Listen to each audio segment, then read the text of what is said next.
We move now to the soon-to-be-released Nevada Corporate Giving Report. Its authors say the latest data will show that in 2022, Nevada companies donated about $621 million, up 7.2% from the year before. So what's behind that increase and why should you care? For that, we bring in Julie Murray, CEO and principal of Moonridge Group, Brian Gordon, a principal with Applied Analysis, and Sam Joffrey, president and CEO of the Las Vegas Super Bowl Hosts Committee. Everyone, welcome. Thank you for joining Nevada Week. I want to start with you, Julie. Moonridge Group is a philanthropy consulting firm. You worked with Applied Analysis to come up with this annual Nevada Corporate Giving Report. Why should people care about its findings? Because in communities where corporate philanthropy is thriving and it's doing well, it's a better community to live, to work, to play. Corporate philanthropy helps to fill the gaps in the community with needs, and it makes us a better group altogether. If you look at Austin, Texas, or San Antonio, or many communities where philanthropy is thriving, you'll find those are great places to live. What do you think about this report, Brian? Does it hold companies accountable here in Nevada?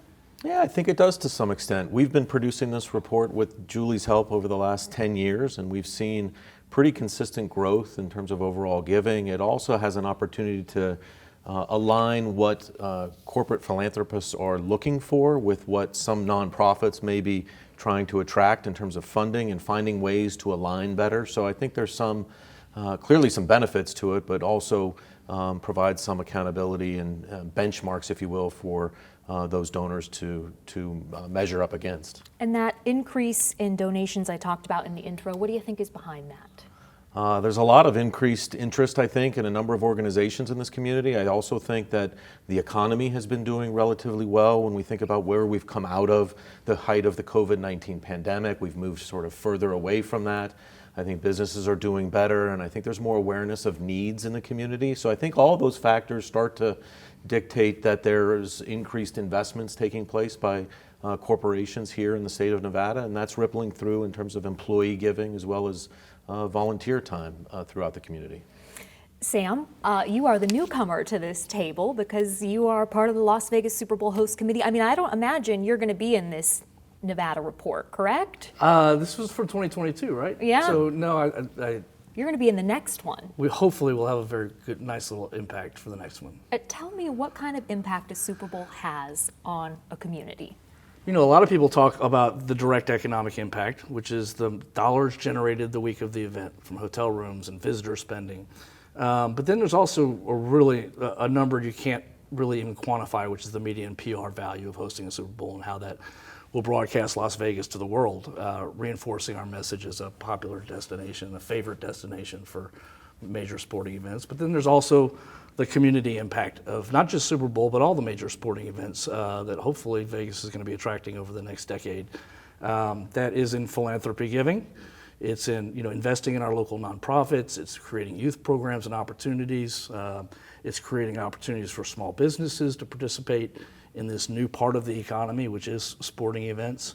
So yeah, we have an entire committee, subcommittee of the host committee that's dedicated toward making sure we maximize the community impact of Super Bowl. Have you decided where that money is going to go? It's going to hopefully get peppered across southern Nevada. We'll have a micro grant program, we'll have a major grant program, we'll have a lot of sweat equity initiatives that we're doing, environmental programs. So hopefully, by February, we'll be putting out our own report of all the impacts that Super Bowl had on the region. You brought up the direct economic impact. What impact is the Super Bowl expected to have? While we have you here, Brian Gordon. It's massive. I mean, the important thing to think about is Las Vegas generally is a pretty packed and busy community on any given Super Bowl Sunday. I think when Sam brings the next Super Bowl here in February, it's going to be exponential. I mean, the amount of activity that's going to take place as a result of that will be substantial. This is well into the hundreds of millions, exceeding $500 million on a net basis in terms of incremental impact to the community. So these are significant numbers, and as he referred to, it's going to have a ripple effect throughout the economy. Julie, the different sporting events that are coming, are they reaching out to you to figure out where they should be benefiting the community? We feel so lucky to be able to have conversations with Sam and with the folks at Formula One because they want to be impactful. And we all are better when we're communicating and when we're looking at the gaps and what's needed so that it's not duplicative. So yes, we feel honored and excited and lucky to be working with both. What are the gaps you're finding? Oh my goodness, there are so many gaps that are in the Nevada Corporate Giving Report. When you look at it, you can see that as a community, during COVID, we gave a lot to the basic human needs, to food insecurity, to housing and homelessness. And now we're starting to see it shift a bit to where more funding is going to education, which is being released in the report, to the arts. During COVID, most of the arts giving in the community halted because, of course, people were suffering and people were struggling. Now there's a lot of giving coming back to the arts and the other type of nonprofits that aren't basic human needs. When people watch this, they may be thinking, well, you know what, these corporations are getting big tax breaks as a result of this philanthropy. What would you say to that, Brian? Look, I tend to think, I'm a CPA, so when I tend to think about tax breaks or it's a deduction, the reality is you're making an investment in something. The tax decisions shouldn't be always the driving factor behind those decisions. There's a real community need here. Julie's been great at sort of leading the charge in a number of areas, and so trying to fill those needs is important. In our report, we're going to be talking a lot about those needs. Education has been a key priority in this community and has been historically and will continue to be going forward. We're making some great strides there from a funding standpoint, but there's great need there. You have other areas like housing affordability that are atop the list from a survey of folks that participated in this year's reports that we want to keep mindful of. Health-related issues, mental health issues that are atop the list as well. There's a whole host of other things, homelessness and poverty. So there's a lot of needs in the community. We have a long way to go. There's more needed to sort of shore up some of those gaps and meet the needs of the community.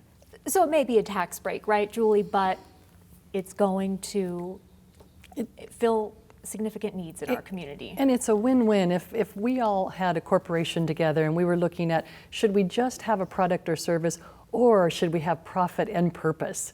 Should we have our product and should we make sure that we have a purpose, that we're giving and engaging our employees? Companies are so much better when they look at both profit and purpose. It builds brand loyalty. It helps to engage employees. It's a great thing for so many reasons. Sam, I see you nodding. Why? I love profit and purpose. I think that's a great way to approach it.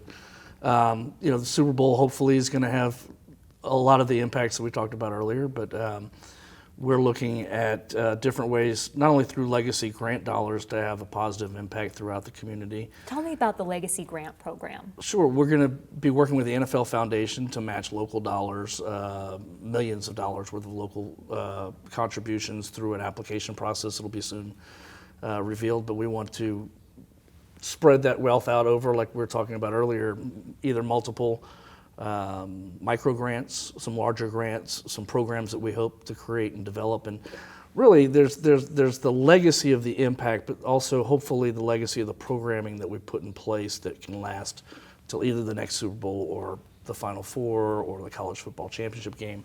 Everything that we're kind of doing right now, we're designing around how does this have a life beyond Super Bowl. So whether it is a giving program or a fundraising mechanism or an operational plan, or our volunteer program, we've recruited 9,000 volunteers that can be part of Super Bowl. How do we keep that intact afterwards? Or how do we keep intact the Business Connect program, where we've assembled 200 local businesses to be part of the RFP process with Super Bowl? How do we keep that in effect afterwards? So legacy takes on a couple of different meanings to us when we kind of look at designing how the Super Bowl is going to impact the region. Follow-up involved.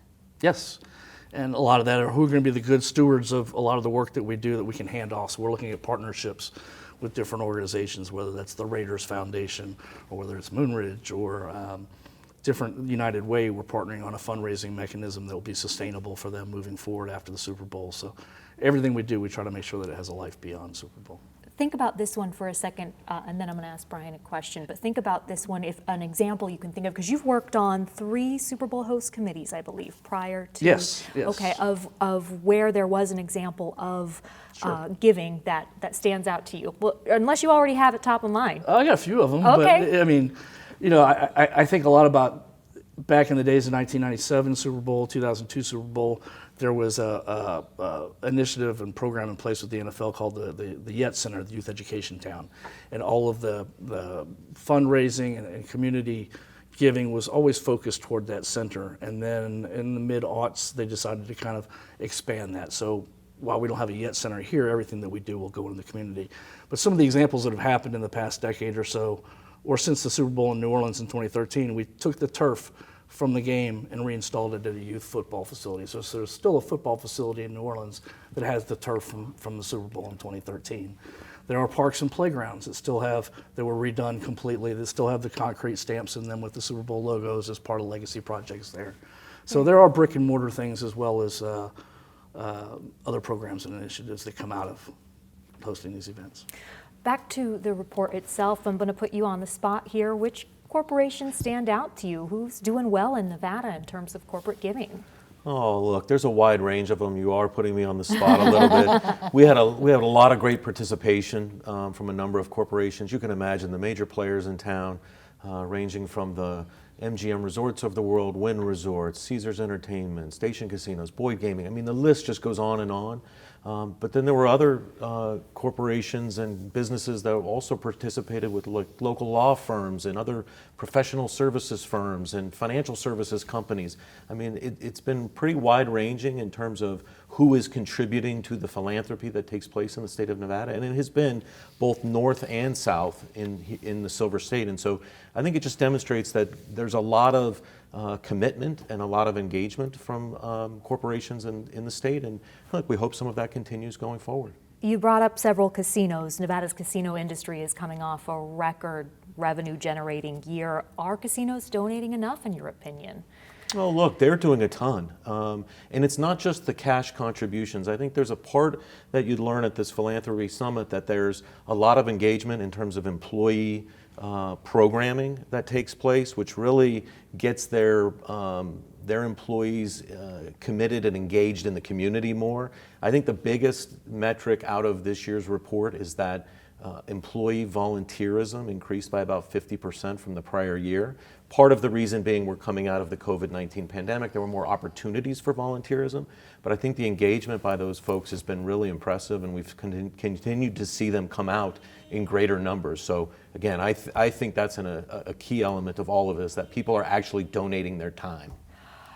Would these people be donating their time if it wasn't part of a work program, do you think? Are they getting paid? They're not getting paid. There are some instances where they do, but a lot of these corporations are offering time, giving them the time to get away, to be able to participate in these types of activities, something that not every business has the flexibility or the luxury to do. So the fact that they're allowing them opportunities to go out into the community on work hours, business time, I think is a key factor that's allowed this to continue to increase over the last 12 months. Sam, you're nodding again. Oh, whenever we're talking about volunteers, I can't help but think about the 9,000 volunteers that signed up with the host committee in record time to be a part of this Super Bowl. And a lot of them came from resort partners and some of our sponsors. I know Caesars and Intermountain that sponsor that program. We're very excited to have their employees engage with that and to help be part of this first Super Bowl here in Vegas. What is in it for those volunteers? I've been to a Super Bowl. I've seen those volunteers. They have they have to deal with a lot of people and, traffic and... There's a lot of civic pride. There's a lot of being able to say I was part of the first Super Bowl here in Las Vegas. I think 20 years from now, somebody will be digging through a trunk and find a volunteer shirt that was part of their effort or their badges and have a story to tell and say I was part of that first one back there in 2022 or 2024. And hey, there's a lot of cool swag too. You get great uniforms and logo stuff. That's reason enough. Yeah. Were you going to add something, Brian? No, you were just laughing. I like the stories of hearing somebody pull that out of a trunk 20 years from now. I think that'd be great. Strategic giving. We talk a lot about that, and you're going to be talking about it at the Philanthropy Summit coming up. Is there a Nevada corporation that stands out to you for how they strategically give? Do you know, when you look at strategy and collaboration, collective impact, one that comes to mind is the Raiders, because they're strategic in their giving pillars, and then when you add in that players can contribute towards their collective impact, or their vendors, or the Raider Nation, or the Raiders Foundation. I believe that the more bodies and brains that you have looking at the strategy and ways to give, I think the Raiders stand out as a really strategic donor and one who uses collective impact to bring the more people to the project as possible. And we are talking about that summit that's coming up September 15th. Sam, you're going to be speaking at it. What do you plan to talk about? Whatever Poonam and Julie asked me to. The Super Bowl host committee has two sides to it. One is everything that we're doing on behalf of the Super Bowl event and the NFL itself. So public safety and transportation and operations and staffing and all those overwhelming event things that need to happen to make this the best Super Bowl ever. And then we've also got a number of things that we're doing for the benefit of the community. So the host committee is a C6 organization, nonprofit C6 organization. We also have Super Bowl host committee charities, which is a C3, that is handling everything that we're doing on behalf of the community, not necessarily behalf of the NFL. So that's what we're really excited about partnering and talking about at that summit is how can you help be part of the impact that Super Bowl is having on the community. And Julie, last question for you. That summit, what has come out of it? So many good things have happened that if you're interested in philanthropy and you don't know how or where to begin, so many new family foundations and corporate foundations have been launched and started from that. There have been a corporate giving group and a family foundation group that have launched, but my favorite is the Next Gen. 108 young philanthropists now are convening and connecting because of what they learned at the summit, and they are now actively engaged in giving in the community. Congratulations on that in its 12th year. You'll be presenting that report there, Brian. We will be there. And people can dig through it and find out which corporations maybe they want to support based on their amount of giving. Brian Gordon, Julie Murray, Sam Joffrey, thank you so much for your time.